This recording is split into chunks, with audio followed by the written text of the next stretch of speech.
All right, end of the week here on the Morning Pitt, youtube.com/Panther-Lair.com. I'm Chris Pete, glad to be with you here on a Friday morning. Get your weekend started. I mean, would you look at it like that? Would you say this is the start of your weekend? I'd like to think it's the start of your weekend. I feel like it's the start of my weekend. A lot of I always say this, that my week kind of runs more like Sunday to Thursday. I mean, there's still work to do on Friday. There's work to do on Friday, Saturday, Sunday. But, so much of what you do with a website like Panther-Lair.com is you prepare content for the next day. So the stuff we run on Monday, we're preparing on Sunday, right? The stuff we're running on Tuesday, we're preparing on Monday, et cetera, et cetera. We don't tend to run as much new content on Saturdays or Sundays. We run some, but not necessarily a ton. And so it's sort of like Thursday is kind of my Friday. Friday is sort of my Saturday. Saturday is kind of my Sunday. Sunday, Monday. You get the picture. But either way, it feels like here we are on Friday. It is the end of the week. I think everyone can agree about that, whether you want to look at this as the weekend or not. It is the end of the week, and I appreciate you getting it started here with the Morning Pitt, youtube.com/Panther-Lair.com. Like we always ask you to do, like this video and subscribe to the YouTube channel. The like button's over there. The subscribe button's down there. Click those two, and you make me real happy and make this a good end of the week for sure. Make sure you go to the website Panther-Lair.com, Pittsburgh.rivals.com. The most comprehensive source of Pitt sports news on the internet, football, basketball, and recruiting. You find it all at Panther-Lair.com, and of course, message boards where you can interact with hundreds and thousands of other Pitt fans all day, every day. And that's where we go for our content here on the Friday episode of the Morning Pitt. We go to the message boards, Panther-Lair.com premium football message board, the Between Fifth and Forbes message board. And we put out a call for mailbag questions, and people come through for sure. We're at a point now where each week we're finishing up the questions from the previous week before we get to the questions from the current week. And so we'll try and get through as many of these as we can. We'll jump into it right now. Start off with last week's questions. Try and wrap up as many of those as we can before we move on. And we'll start with Pete. Ohio Pete asked this question, and I'm starting with this one because it's relevant here. He says, what seems to be the reason for the lack of success in attracting a solid wide receiver transfer in this spring cycle? Is our wide receiver depth chart viewed as daunting to prospective transfers? Seems like there would be a solid opportunity for someone to come in and be at least the fourth wide receiver. And I'm starting with this question because it's relevant, because on Wednesday night, probably either while we were doing the Panther-Lair show with Jim Hammond and I, or possibly shortly thereafter, Jaquay Jackson from Cal U made it official and committed to Rutgers. We've been hearing rumors about Rutgers as the favorite for Jaquay Jackson for quite some time. A standout performer at Division II. He had a great fifth year as a fifth-year senior, a great redshirt senior season at Cal U this past year, and was a pretty hot commodity on the transfer wide receiver market. Pitt was after him. Texas A&M went after him. Miami had him in for a visit. There were a few other schools were pushing for him as well. Rutgers ultimately landed him, and you look at it and you say, geez, Pitt needs wide receivers in the transfer portal. They've got this kid who's from Western PA. He went to Sarah Catholic. He grew up in the West End. Went to Sarah Catholic. He went to Cal U. I mean, he's a Western PA guy, and they couldn't even get this guy. They lose him to Rutgers, of all places.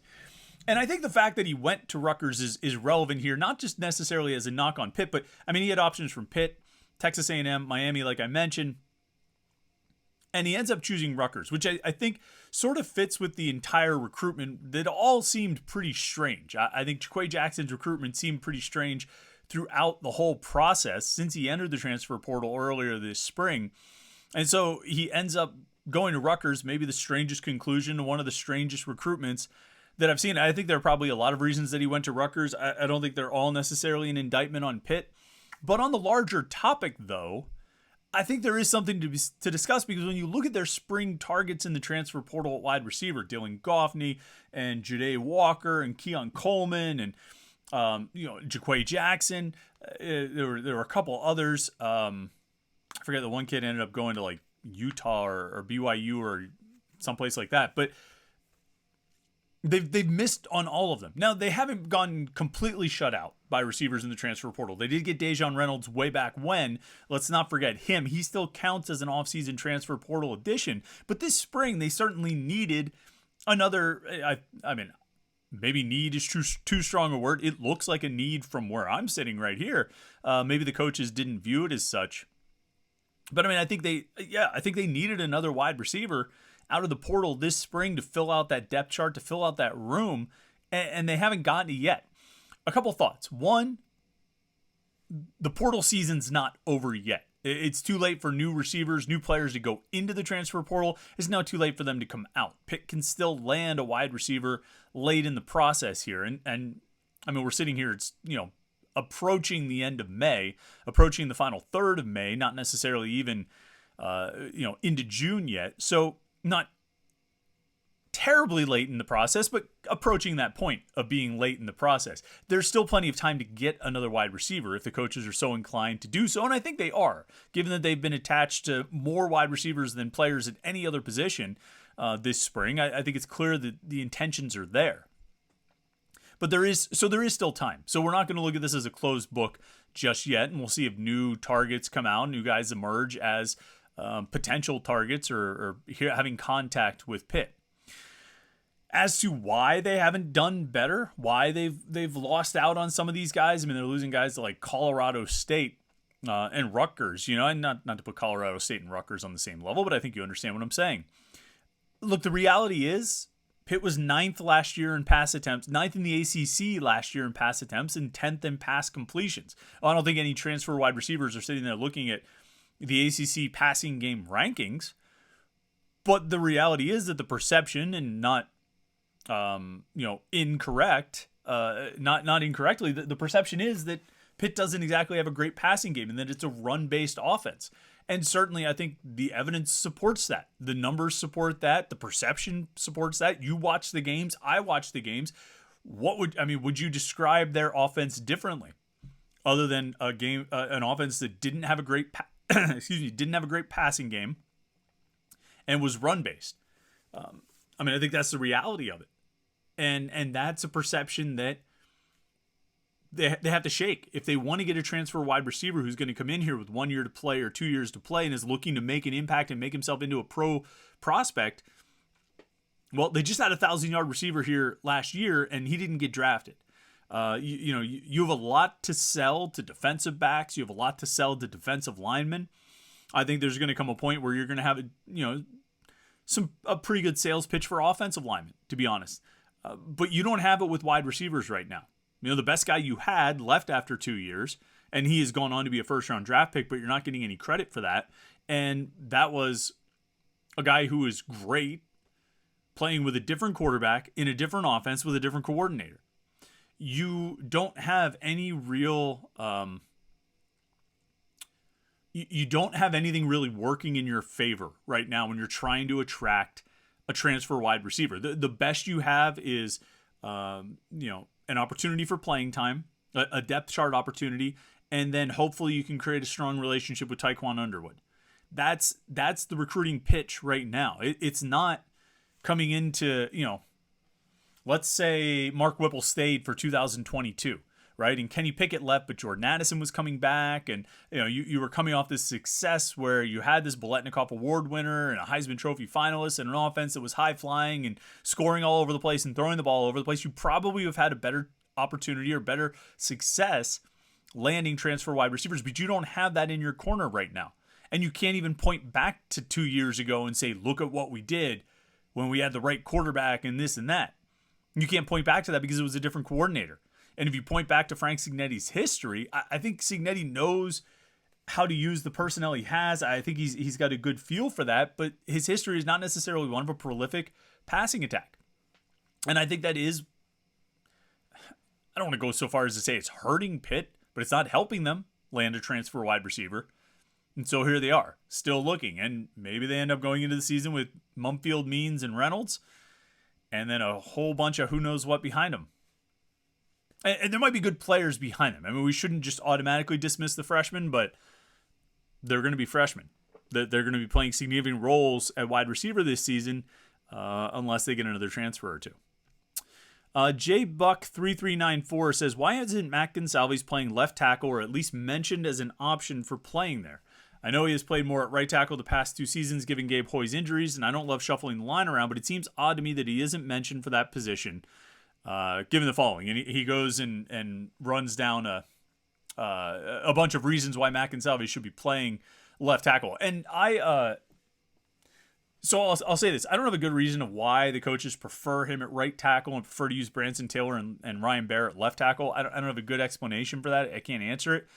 All I can say is that I think Matt Gonsalves is sort of low-key and quietly one of the best overall players on this team. I think he's an NFL draft prospect.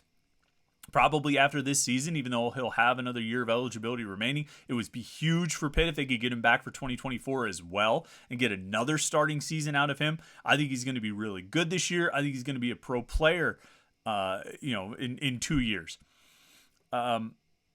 As to why they keep him on the right side and go with Taylor and Baer on the left side, I mean, I could see it if they feel like Ryan Baer is their left tackle of the future, and so they want to get him comfortable on that side of the offensive line, that end of the line. I'm not sure the specific reasons. That's a question we can actually ask Dave Borbley. And given that offensive line coaches like to answer they pretty much answer everything you ask them. So I think we'll get a pretty honest answer out of it. I don't have an answer for it. We can ask him, and I think we'll get a good answer. But I just look at it as he's probably their, Ryan Baer might take this title by the end of the season, but he's probably their best offensive lineman. And I think he's going to be really good, whether he plays on the right side or the left side. So I don't have anything more specific than that. But I think it's a good question. I think it's a relevant one, and it's one I will try to remember to ask the next time we talk to Dave Borbley. Let's see. Let's Cody 182 says, who would make the best head coach who is currently on the Pitt football team? Same question, but for the past 10 years. That's an interesting question. I tried to think about this before we started. Recent years, I think Servassier Dennis would be a great coach. Super smart guy, a guy who is a really, really hard worker. I think he would be a pretty good coach. I think David Green is a really smart guy and could probably be a pretty good coach from the current roster. But if you're looking over the last 10 years, without going roster by roster and really thinking about it, I think Servassier Dennis is probably the first name that comes to mind as a guy who was really smart, really understood the game, could really get his message across, and I think would probably do really well as a coach. Dane Jackson always impressed me as a smart guy and had a certain air about him. I could see him getting into coaching after his career and maybe having a successful run. From the current team, we were just talking about the offensive line. I think Jake Cradle has he has the knowledge of the game. He has the feel for the game. I think offensive linemen often do have that kind of feel for the game of being in the trenches and really sort of knowing everything that's happening at basically all levels of the offense and the defense. And I think he's got a certain aura about him that I think you would respect as a player. I could see him maybe being a coach. It's hard for me when I'm not, you're not in the meeting rooms and things like that. But as I look around, those are a few guys that stick out. There again, that's another that would be an interesting question for the players too, because I think they'd have some pretty good insight on who could really step into a role as a coach once their playing career is over. All right, those are all the questions from last week. Let's move on to the questions this week. Atwood409 has an interesting question. It says, what's more important to Pitt's long-term success? Building an on-campus stadium, transparency and a salary cap when it comes to NIL, or finding a new home for either when the GOR is up or the ACC implodes? Out of those three, it's the conference home and having stability and having a place to live and a consistent, stable source of revenue, something you can rely on, and not being sort of left to scramble and find a new place to be. The long-term stability and viability of the ACC is huge for Pitt. And short of that, having a good option of somewhere to go, either a strengthened Big 12 or getting one of those golden tickets to the Big 10 of the SEC, which Jim Hammett and I talked about on Wednesday night. Actually had a good conversation about that if you didn't get a chance to check out the podcast. Those would be the top priorities. Beyond that, I think just for the sport of college football, I do think of all the available options of what could happen with NIL, I mean, I think transparency is probably the best option, because at least it levels things out a little bit, and I think kind of normalizes the process, regulates the process, which is ultimately what needs to happen with this. All right, as we talk about NIL, we talk about it being the Wild West, largely just because there's no rules governing it, and if there are rules, they're very loose and sort of toothless, as it were. Transparency and regulation are what's going to ultimately sort of not tamper it down, but get it under control and make it into an actual system that functions like a system with an actual marketplace. That's what it's going to take. With everything happening the way it happens now, with slush funds and closed doors and hush this and quiet that, and nobody really knows one thing or another, it makes it just too loose, too ever shifting, and just generally out of control. It needs to ultimately become a regulated system. And when that happens, I think things could settle into something a little bit more functioning, I guess. So, in terms of the future of college athletics, I think it's important to sort of get a handle on that. For Pitt specifically, it's about the conference stability, long-term conference stability, and long-term revenue stability and consistency, more than anything else, certainly more than a stadium. Pitt 1975 says, so what do we really know about Phil Jurkovec and his ability to lead this team? Read all of his past history with Notre Dame and Boston College. How will he flourish with this veteran line? Our offensive coordinator, Frank Signetti, and this group of wideouts and running backs. My gut says he will. What do the insiders have to say?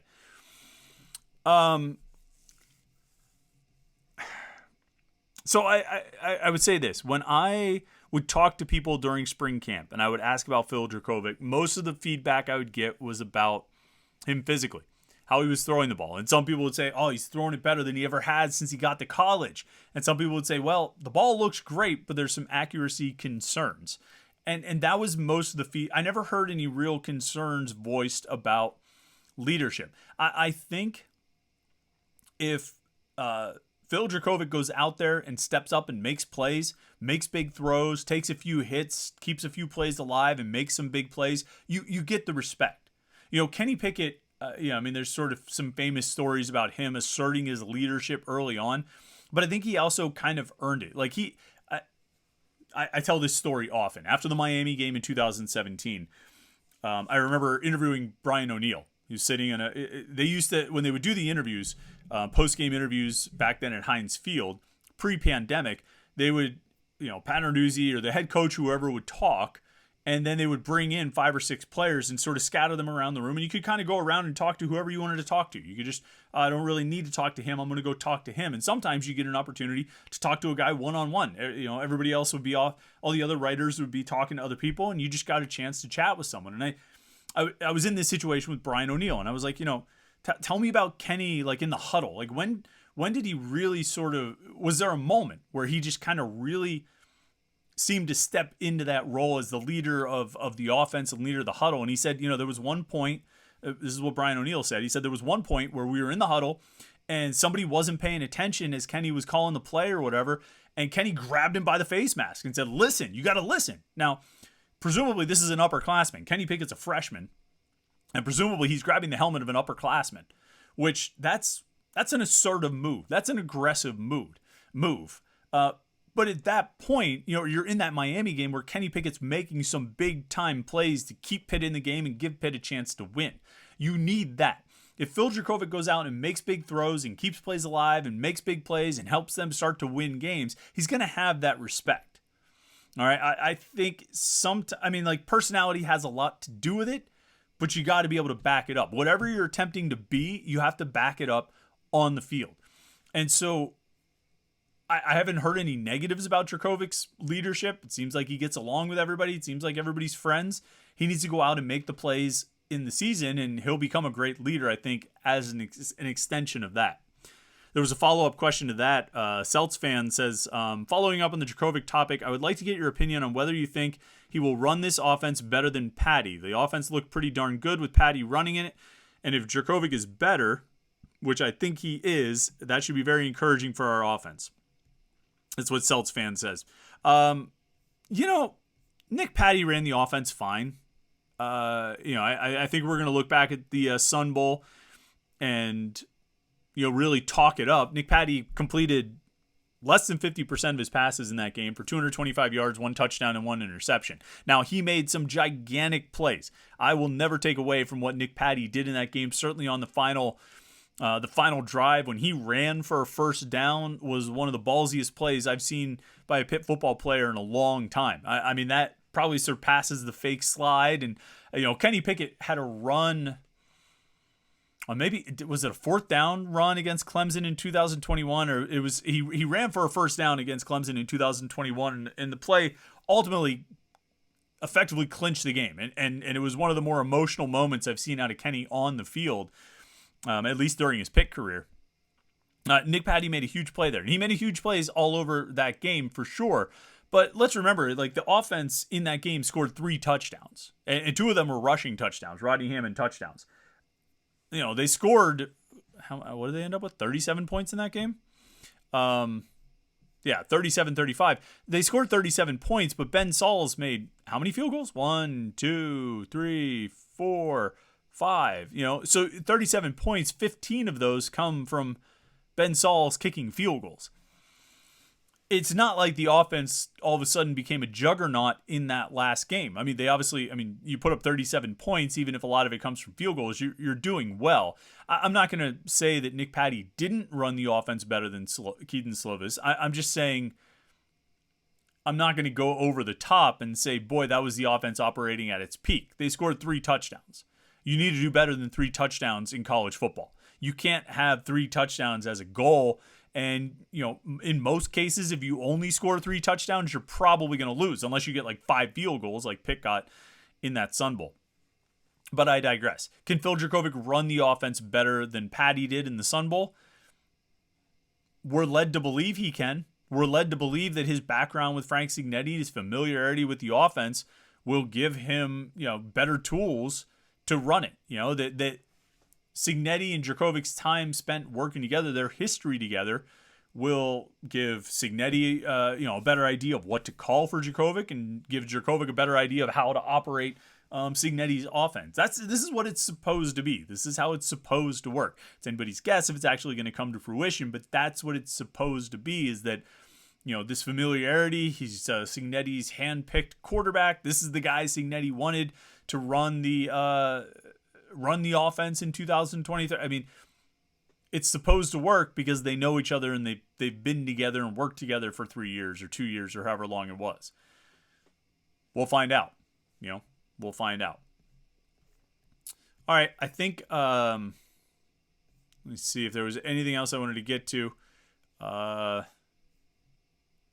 We got a couple questions left, but we're going to save you guys for next week because it's good stuff that I want to dig into, and I don't want to cut it short and not spend enough time talking about it. But I thank everybody who submitted questions. It was great to get those. This is always one of my favorite. I mean, this probably is my favorite Morning Pitt every week to do, just to have these take these questions in the mailbag and talk about it here and let you guys pick the topics. Basically, is what you're doing. So I appreciate everybody who contributes. Listen, make sure you like this video and subscribe to our YouTube channel, youtube.com/Panther-Lair.com. And then go check out the website, Panther-Lair.com, Pittsburgh.rivals.com. We'll have plenty of conversation going on in the message boards at Panther-Lair.com all weekend, so make sure you tune in for that. Thanks for watching the Morning Pitt all week. We appreciate it. It's been a good week. It's been a fun week here. Looking forward to next week. So I hope you've had a great week. Hope you enjoy your Friday and your weekend. And we'll be back with you on Monday for the Morning Pitt right here, youtube.com/Panther-Lair.com.